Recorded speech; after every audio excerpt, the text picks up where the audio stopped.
Hello and welcome to this video in which we go over one of the games I recently played where my opponent played the Marshall attack in the Spanish opening.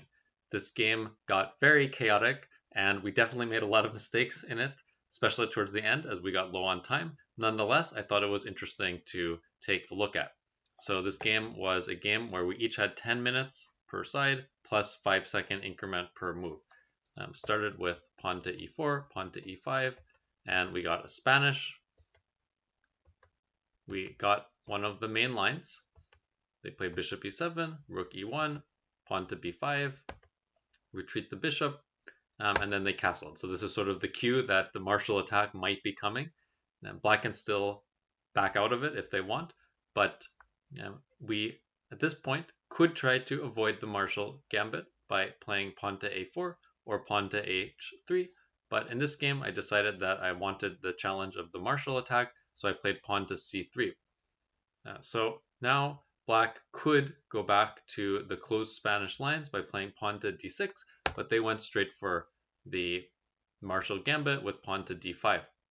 So this is sacrificing a pawn, but with a very dangerous attack. They captured, or I captured, they captured back, and now we have two pieces that are attacking this pawn on e5, and so we are able to capture it. And white is, for the moment, up by one pawn. However, black has a lot of compensation for that pawn.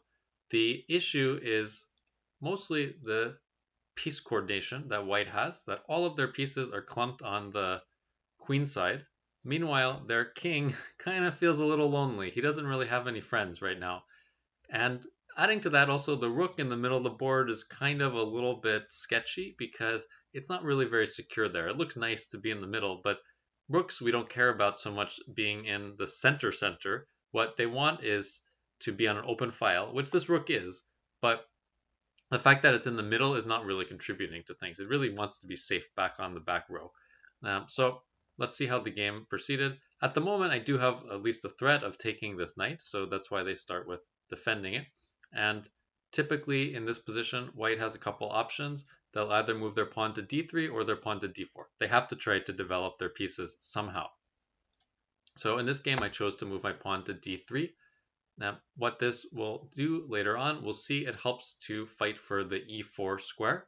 It also prevents a problem that sometimes happens when one moves their pawn up to d4, which is sometimes this bishop that's on c1 now ends up not really having a very good home. Like it can end up going to e3, but then it will hit its own pawn. So I played d3. My opponent played bishop d6. I retreat the rook. They come out with the queen. This is where we have this very dangerous attack that happens in the Marshall attack. They are already threatening to make a checkmate. It's not an immediate mate in one, but after they take the pawn on h2, my king will go to the side. They'll come down with their queen. My king will have to run. They'll come and attack it with the rook. This is going to lead to checkmate. So they come out. I have only one move. I play my pawn to g3, blocking the bishop's path. They move their queen to h3. And now we have a key move that we need to know if we're going to play this line as white. We play our rook to e4 with the idea being that we're going to attack this queen and try to force it away from its cozy spot. Now, we can see the problem that white has here is that these squares around their king are very weak because they've been forced to push the g-pawn to g3.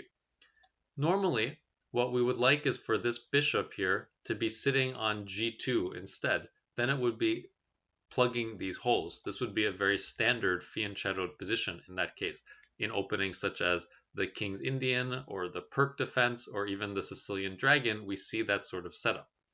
However, in this case, the bishop is really far away on b3, and if we try to picture a route for it to get there, it's going to be very slow. We could try to maneuver it here. This could, I guess, be one way if we had chosen to push the pawn to d4 instead, but even that route would be extremely slow.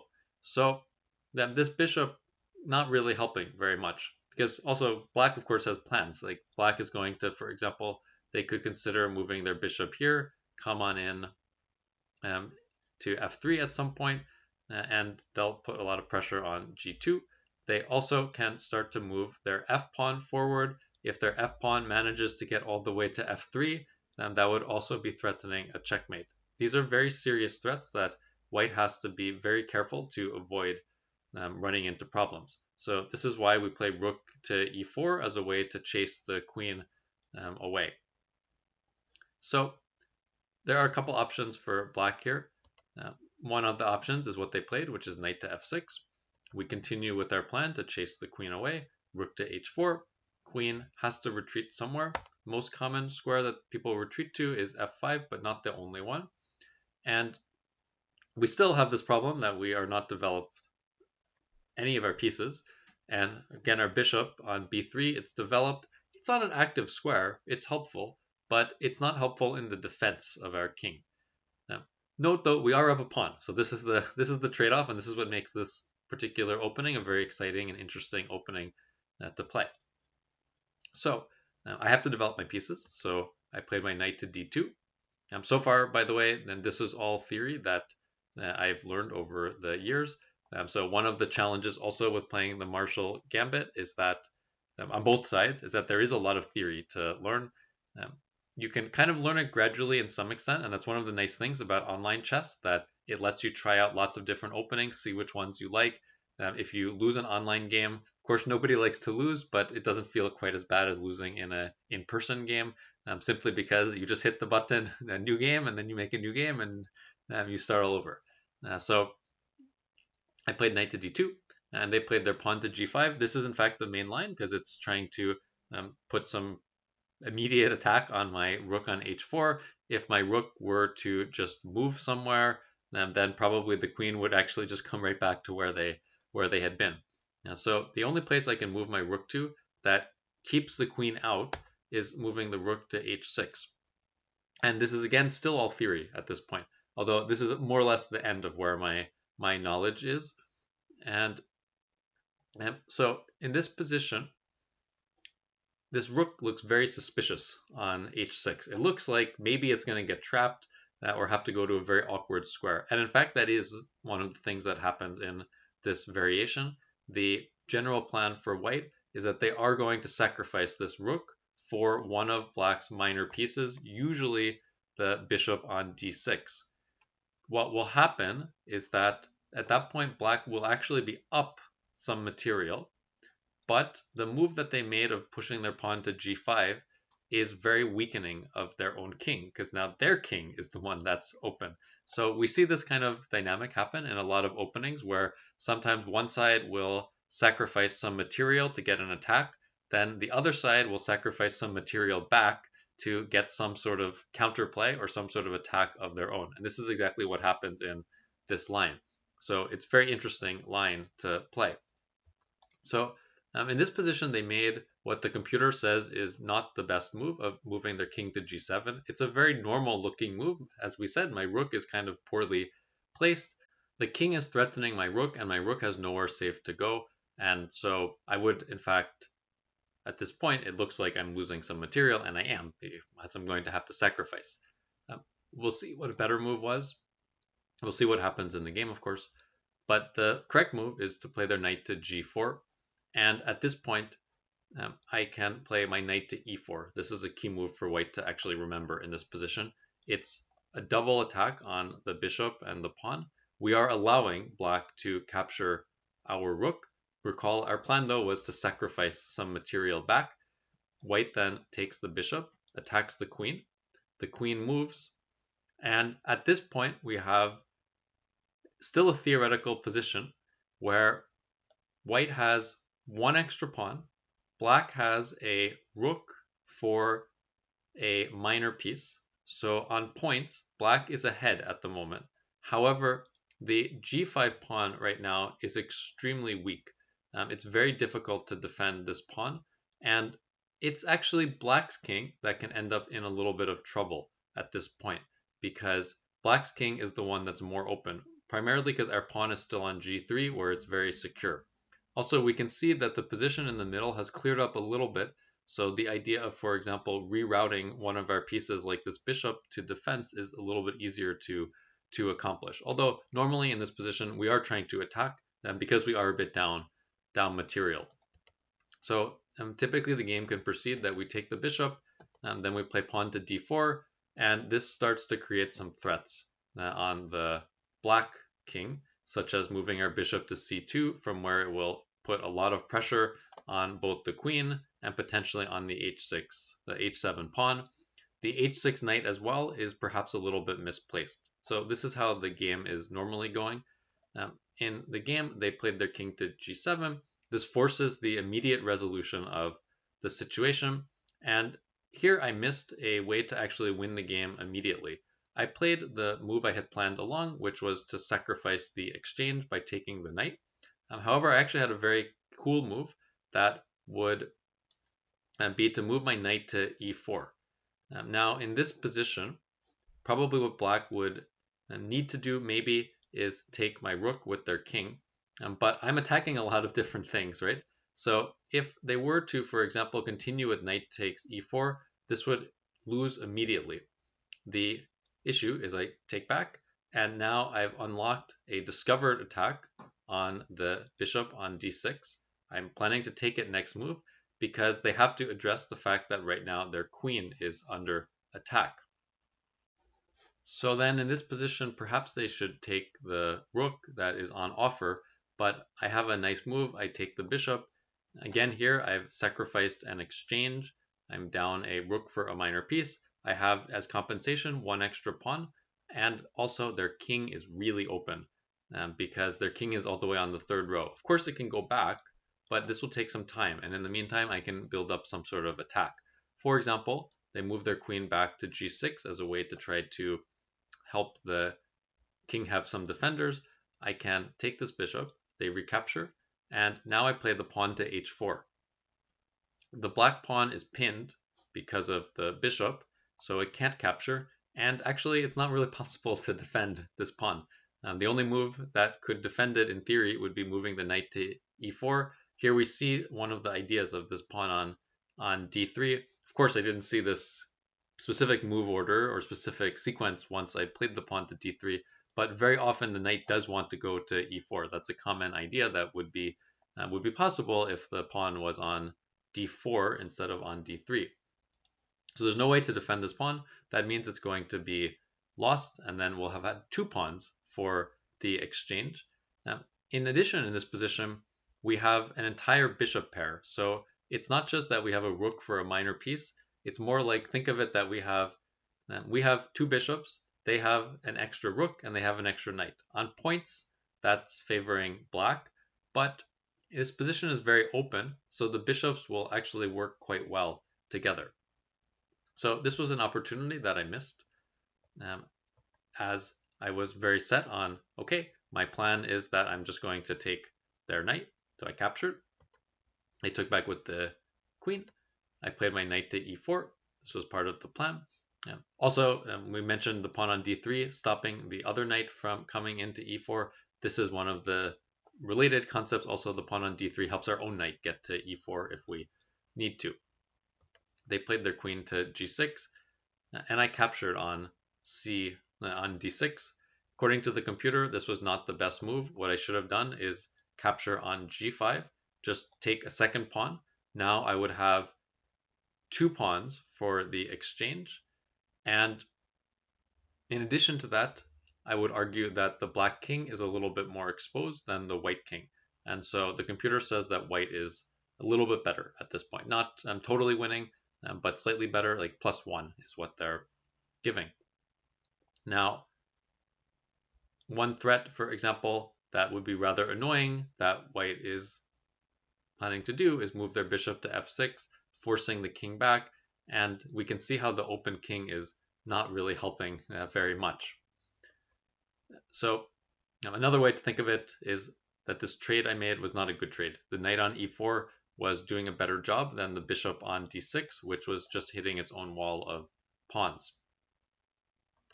Nonetheless, I captured. White is still a little bit better, but not by as much. They captured back, and I took my second pawn. So we still have the situation where we have two pawns for an exchange. They played their bishop out to f5. Here I missed another good opportunity. I saw this idea, but I didn't really think too much about it. It's very difficult in a 10-minute game to really get all the different ideas of a position. And so I looked at the idea of playing my queen to f3, thinking, okay, maybe I can somehow give up this pawn, and maybe somehow the queen can get to f6, or there's some sort of idea that's there. But I didn't really quite see the whole idea of it. But here, if I go to f3, there's a couple problems. If they move their bishop to d3, so they capture with the bishop, I can immediately pin their bishop by moving my rook over, and okay, they're on the defensive. This is kind of challenging to get out of this pin. I have ways I can add more pieces to the pin and to add more pressure to it, and they'll be in some trouble. They could take the pawn with the queen, but now I take the c6 pawn, and I saw this, but I thought, okay, I just traded pawns. What's the point? It's not really that helpful. The point is actually that now my queen is really making some serious threats to go to the king side. So this would have been a good idea. Instead, I simply defended my pawn, or dealt with the attack or the threat by moving it. And this is okay, but not the best move. They moved their queen over to g6. I moved my bishop back to f4 because it was under attack, and they developed their rook. An idea in the Marshall attack that I didn't play in the game, I considered it, but I wasn't really sure about it, is to move your pawn to a4. And the general purpose of that move is that's a way to activate the rook that right now is doing nothing on a1. The reason I wasn't sure about whether this was a good plan or not is that black has two rooks. I have one rook. So I thought, is it actually good for me to open more files? Because this will help make black's rooks better, or it'll help make rooks in general better. And black has two of them. I only have one of them. So the computer says that a4 is a move that I really should have been playing. I'm still actually not entirely certain that I understand why, but in those specific positions, looking at some specific moves that they suggested, it turns out that I can play a4, and although black does often end up getting their rook to a8, they can't actually really go anywhere from there. So it doesn't actually, it turns out I have more uses for the a file than black does, even though they have two of them. As I said, though, I don't feel I fully understand what the reasoning for that is. So here I played a move that I thought was interesting, but could maybe be an argument that I shouldn't have moved the pawn to d4 also in the first place. I moved my pawn to d5. What I was trying to do, this is a pawn sacrifice. What I thought was that, okay, they can't capture with the rook, or at least if they captured with the rook, we would be gaining material from that. It would make it so that I was in fact up by one pawn, and we wouldn't have this exchange deficit anymore. So I assumed they would capture with the pawn. And then I thought, okay, in this position, I've sort of opened up a line to the king a little bit. By getting rid of the pawn on d4, I can play queen d4 check. And I thought perhaps I'm opening up the king enough that this would be very helpful. It's okay to do this. Pawn to d5 is not a terrible move or anything. It is one of the top suggestions from the computer, but it wasn't really as much of an attack as I was hopeful to get. King goes back. I activate my rook. This is where the other idea would have been to play pawn to a4 as a way to activate the rook, because actually from here, it's not necessarily clear that it's helping that much because black will just trade off this rook anyway. Nonetheless, it can't sit on a1. It's better to trade it than have it sit on a1 doing nothing. And they played bishop e4, which blocks the rook. And here, the move that I should have played was rook e3 with the idea of preparing the next move that I was going to make. I thought I saw a tactic. The tactic doesn't really quite work because there is a defense for black. So I played my pawn to f3. My idea, we'll see, doesn't quite work, but it was to sacrifice this pawn. They take, and I moved my rook up here with the plan that I would move it to g5, creating a deadly pin against the black king. And I thought that this was actually a huge problem for black, because even if they move their queen out of the way, that doesn't really help. Let's say they move it to a random place, because we go here, and this would essentially be checkmate, except that they could block again with the queen. I looked at also that they could bring their queen in with check. I'd come up with my king. I'm now attacking their bishop. It's a very kind of funny position because it looks like I'm in a lot of trouble. They capture my pawn with check, let's say. I take their bishop, and there's no more checks that the black queen can deliver safely. So I just won a bishop, and I'm still having this threat of moving my rook there with, and now it would be checkmate. And sort of just happens, I guess, that the place they would like to move to continue with more checks might be to c2, but my bishop is covering that square. So this position would be winning for white. This is what I saw, but I didn't see their better line. So instead of coming in with the queen this way, their best move was actually to play their pawn to f6 to guard this square. This is a very difficult move to make because it looks like maybe this is just activating things for my bishop that's already pointing at the king. But as it turns out, f6 is actually the best move, and black is much better at this point. Instead, they played their pawn to h6. The computer gives it a question mark. I think that's a little bit harsh. It's more giving it a question mark because the other move was so good. This is a good defensive move because it's guarding the g5 square. It's stopping me from doing the threat that I had. So now, if we rewind the position a little bit to what's happened, I gave up this pawn that had previously been on f2 kind of for nothing because I activated my rook and I didn't really get very much out of it. If I was able to get to g5, of course it's worth it, but here it's not so valuable. On the flip side, by removing that pawn, I've made my king much more open than it had been before.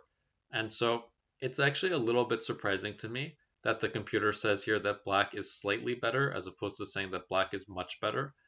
Because black, recall, they're up material. Now, in fact, I've sacrificed two pawns because first I had sacrificed my d pawn, and now I sacrifice my f pawn in an effort to attack. So material-wise, we both have the same number of pawns, but they have two rooks and one bishop. We have two bishops and one rook. So this is also where I think sometimes we can get a little bit bogged down on the specific values of pieces, which are certainly very good as rules of thumb, but sometimes they're rules of thumb, they can sometimes be wrong. And I think this maybe is the case here, that if we think of it more just that there's three pieces, we both have three pieces plus a queen, maybe this is how we see the computer's evaluation a little bit more accurately, that, okay, there's three pieces, but all of my three pieces, they're all pretty good. The rook is, I'm not claiming it's necessarily that much better here than it was back on the back row where it's guarding the king, but I mean, it can always go back there if it needs to. So this position is about equal, slightly better for black according to computer. It is kind of difficult though to play this as white because you know that, okay, normally bishops are worse than rooks, so maybe in this specific position it might be that the bishops are competing with the rooks, but if I make random moves and don't do something good, over time the rooks will win out in that battle. So essentially I have to be really careful to keep it so that my bishops are doing good jobs. Going back a couple moves also. So the idea of the computer is that I should start with moving my rook to e3. Then I can still make the same move of pawn to f3, but now I won't just lose the pawn the same way. So I would get a lot of the benefits that I got in the game of activating my rook without having lost this pawn. Okay, so they play pawn to h6, and I move my queen back. And actually already it's the computer says that now black is much better. So this is where it's a little bit difficult sometimes to understand what the computer is getting at. But here, I think it's actually quite understandable that black is much better because of the material. So essentially they just have more points than we have. My plan with moving the queen back there was to attack this pawn. And I'm thinking, okay, I'll win this pawn and then I'll set up all these same ideas with rook g5. But it just doesn't quite work. So they come in with their queen with check. I come up with my king, only reasonable move, and they come in with their bishop. I take the pawn. Problem is just my king is very, very exposed. It's very open because the queen is kind of in my face a little bit. Of course, black's king is also exposed, so this is why this was an interesting game. They take my pawn. I go back here. I had a plan with this move, which is that I wanted to, when they moved their queen in with check, I wanted to be able to block with my bishop. Now, the problem that I have in this position in general is that my king is quite open on the open file here. And it's not just that route to the king. There's a few routes to the king because it's also kind of got a lot of space on the right side. There's some diagonals that are around it. Black has an open king as well on the G file, but they have at least one way to block this, which is what they played. They moved their bishop back to G6. The computer doesn't like this move. The reason it doesn't like this move is that it's essentially saying it's unnecessary. They should wait until I force them to move the bishop back. So they have that as an option, but it's not necessary for them to do it immediately. They should keep the bishop here. Once I spend a move to, for example, move my queen to G5 or my rook to G5, then and only then they block with the bishop. What they should do is actually just get their rook out of the way of my bishop's attack, and now they're up material. So essentially they got a little bit defensive instead of trying to just proceed with their own plan. So you could say that I have an attack that worked as a bluff right now. It's not actually really a very good attack, but it was successful, or at least somewhat successful, in that they moved their bishop back. Unfortunately, I didn't realize that this was a bluff, and so what I should do now is take the rook and say that, okay, we have even material. My king is kind of exposed, but black's king is also kind of exposed. Maybe I can trade the queens off, and then it'll be an endgame that's probably a draw.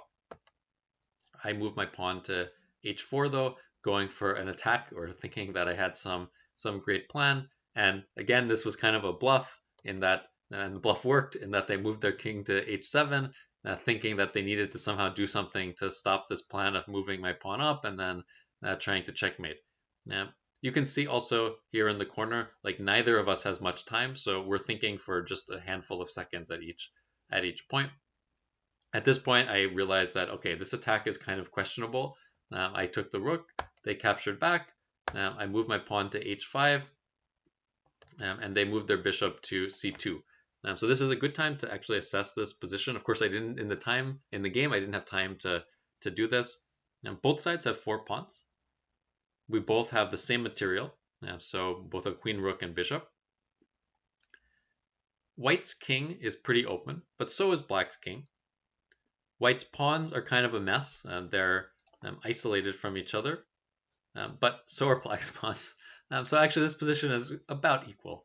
And black has a bit more activity here because they have this pin, but it is possible to defend this. So I played my queen to d2, and they made a trade, and this allows them to win a pawn. And thing is, though, I can recapture this pawn as well. So then it'll be 3 pawns to 3 pawns.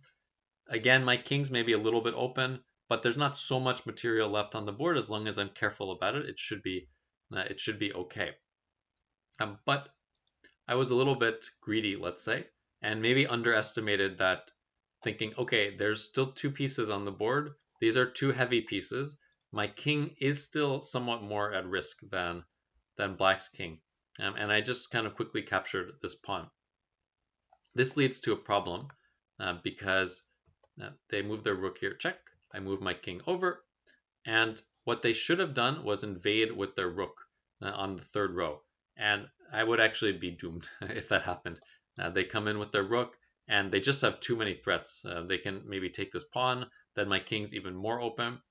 I, in theory, am banking on the fact that I can get some sort of counterplay because of black's king being so open, but I don't really have it. The issue is that, like, let's look at all the squares on this diagonal. Their queen covers this one, their queen covers this one, their rook covers this one. This one's not possible to get to with my queen. Same thing with this one. And so, although their king is open, I can't really take advantage of that fact. Meanwhile, they're just a little bit faster to get there. I could do things like try to attack, like rook d7, check, creating some threats of taking on f7, but my attack's a little bit slower than if we sort of think about it. They're one move ahead of me. Fortunately for me, they played their queen to c4 check, and this allows me to trade the queens. I interpose with queen d3, it's check, they take, I take, and now the correct outcome of this game should be a draw, but notice we're both playing with under a minute to go. So this is then kind of just a time scramble that the end result doesn't really say anything about the rest of the game. I'll click through the moves quickly just to see what happened, but it's 3 pawns to 3 pawns. It should be a draw. Maybe I have a slight advantage because my pawns are a little bit easier to promote and to push than these pawns. My pawns are on my 4th and 5th rank. Their pawns are on their 3rd and 4th rank. So I'm a little bit closer to promoting. That's why I kept playing. I'm also even looking at the time. You see, I do have 38 seconds. They have, plus the increment, they have 16 seconds. So I should be the one that's playing for a win here. They come up with their king. They attack my pawn. I put them in check. They go back. I activate my king even further. They capture this pawn on c3. This allows me to win back the pawn. So now it's 2 pawns to 2 pawns. This is also where studying rook endings I think could be very valuable. Rook endings appear very often, and I was quite sure in this ending that even if I somehow lost my 2 pawns for their 1 pawn, I was quite sure that, okay, it doesn't matter. This 1 pawn is definitely not going to win on its own. I know exactly how to stop that and make a draw, and I can do that without really having to spend any time thinking about it. So this makes it easier to press forward, feeling confident about the fact that, okay, it's a drawn position. If I somehow overpress and push things too much, I can still make a draw. So okay, I'll just go for it. So they push their pawn. I block the pawn from moving forward. They put their rook in front of the pawn. This probably makes sense, but of course they can't push their pawn if their rook is blocking. So I came up with my king. They played their rook to b1 with the idea to shove their pawn forward to the 7th rank. This gives me a little bit of time. I pushed my pawn to h6, moved their king here.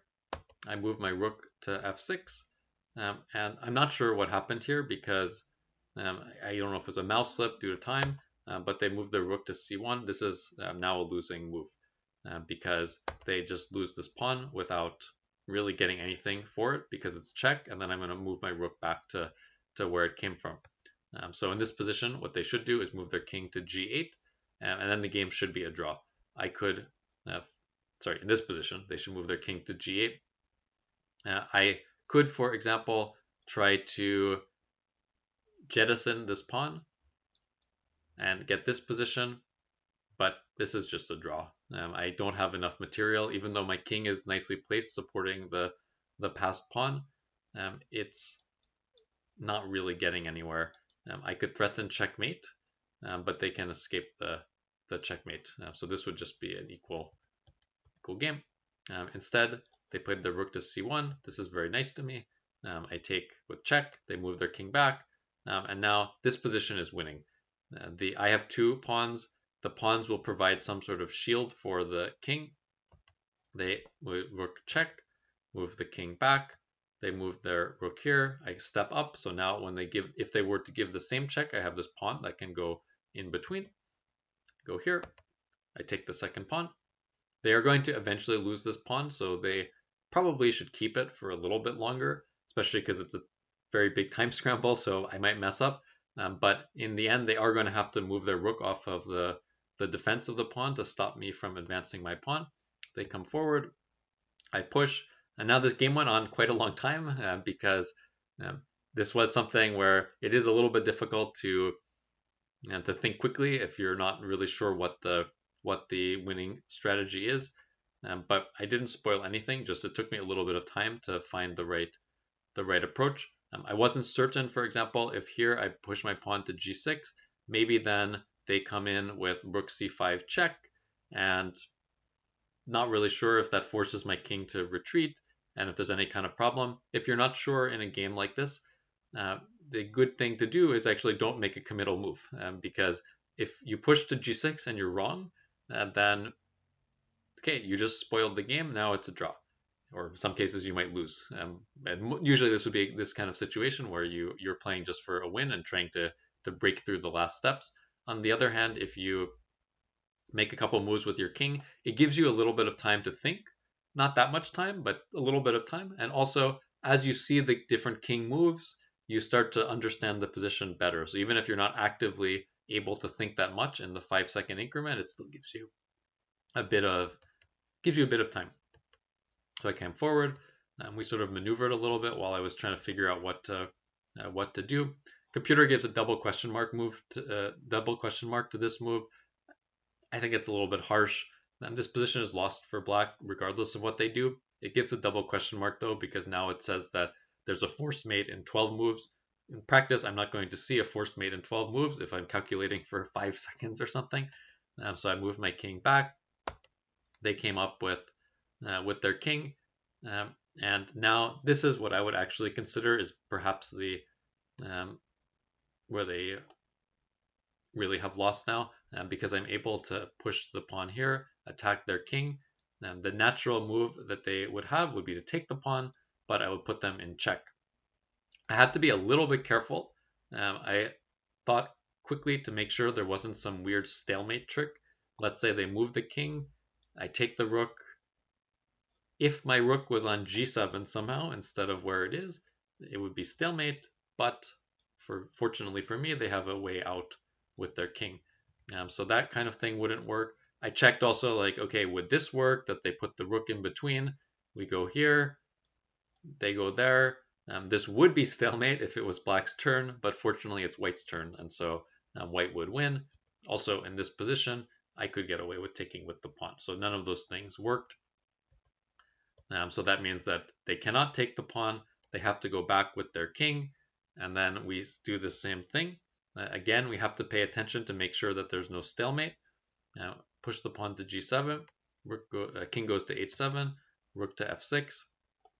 The problem is that they're going to have to allow my rook to get to f8. They moved over here. Now I played my rook to f8. So here they moved their rook out of the line by putting me in check. This actually just loses immediately because the problem is that eventually the checks will stop. I can, for example, chase down their rook going this way. Once it gets really close, they won't be able to put me in check. Then once we get to this position, I added this extra move. This was unnecessary, but I will chase their king away with rook h8. At this point, they resigned because their king would have to go to g6. And then I promote and make a queen and win the game. I thought the last interesting move, though, that they could make is in this position, they could take my rook. And this would be a good time to not have auto promote on. If I were to promote to a queen, this would be a terrible move because this would now be stalemate. It would be a draw. Actually, if I were to promote to a rook, it would also be a stalemate, and so it would be a draw. In this case, I have to promote to a knight.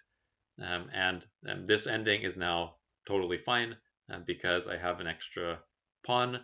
With a knight, it's always going to be winning. There are a couple very specific situations where if the pawn is already on the 7th row, it's sometimes not winnable, but this is not one of those. Also, I could promote to a bishop, and this would work out in this case because the color that the bishop is on is matching the corner matching the color of the corner that my pawn is trying to promote to. So if we shifted this bishop over there, this would now be a draw still. And actually, that would be maybe the most interesting example that the knight promotion was the only one that worked. But here, either of those two promotions work. So I thought this was an interesting game. I hope you enjoyed the analysis. If you have any questions about it, feel free to ask in the comments. Certainly, both of us made several mistakes during this game. I don't think this was a ideal canonical game as in terms of representing like perfect play or anything. However, I do think it was very representative of the sorts of game that you will get if you play the Marshall attack, whether you're playing as white or black, in that both sides get attacking chances in different ways. As the white player, you have to be willing to take some risk. If you just sort of curl up into a ball and play defense, then black will attack you. So recall how I sacrificed a couple of pawns to try to open up the black king. I sacrificed also an exchange as well as part of this process. And then we got this game where both of us were attacking the other side. So thank you for watching, and I'll see you next time.